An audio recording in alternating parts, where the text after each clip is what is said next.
Então, começando, eu acho que vale a pena a gente listar aqui, Beckler, os treinadores brasileiros com passagem ou com algum razoável sucesso pelo futebol europeu nesse século. Assim, eu vou fazer uma lista muito por alto, tá? Curta. Evidentemente, Muito a gente curta. tem que. Mas não é tão curta, cara, porque assim, a gente tem o Zico, que acho que é o principal Uhum. nome em termos de sucesso. Ele foi com o Fenerbahçe em 2 temporadas, de 2006 a 2008. Conquistou o Campeonato Turco e levou o time às quartas de final da Liga dos Campeões, eliminado para o Chelsea, a maior campanha do Fenerbahçe na história da Champions até hoje. Aí tem o Filipão, evidentemente os anos na Uhum. seleção portuguesa e os 7 meses turbulentos no Chelsea. Chegou na Premier League o Filipão. O Ricardo Gomes, 4 temporadas no futebol francês, campeão da Taça da Liga Francesa com Bordeaux. O Leonardo, que não tem uma carreira longeva de treinador, mas passou por Milan e Inter, conquistando a Copa Itália com a Inter, mas não saiu muito por cima. Tem o Vanderlei Luxemburgo, evidentemente, né, com o Real Madrid, a gente sempre lembra dessa história. O Silvinho, que eu acho que é o mais recente, né? Agora treina a seleção da Sim. Albânia, mas passou pelo Lyon por 11 jogos. Então não dá para contar muito bem como uma passagem nem perto de ser sólida. Dá para tentar entender por que tão poucos nomes e praticamente nenhum com algum sucesso de fato palpável, Beckler?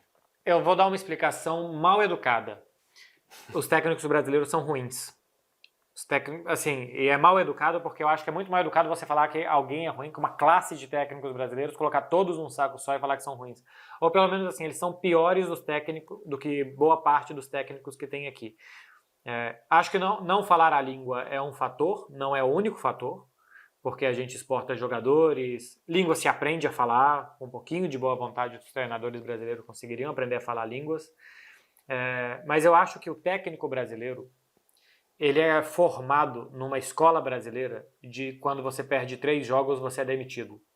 Então eles não são formados a ter um início, meio e fim de trabalho, a trabalhar bem, a fazer o time jogar, a fazer os times serem reconhecíveis. A partir do momento que você já sabe o que você vai fazer, você vai introduzindo coisas, você vai colocando coisas ali.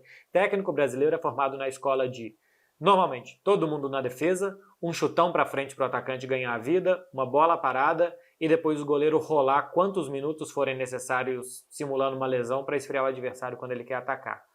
Basicamente, antes da chegada dos técnicos estrangeiros no Brasil, que melhorou muito o nível, e até melhora o nível do técnico brasileiro, porque acho que se tem um pouco mais de paciência com alguns deles, era isso que eu via no futebol brasileiro. Um jogo ruim, rudimentar, duro, muito mais brigado do que jogado, e isso é pouco trabalho do treinador, eram times pouco trabalhados.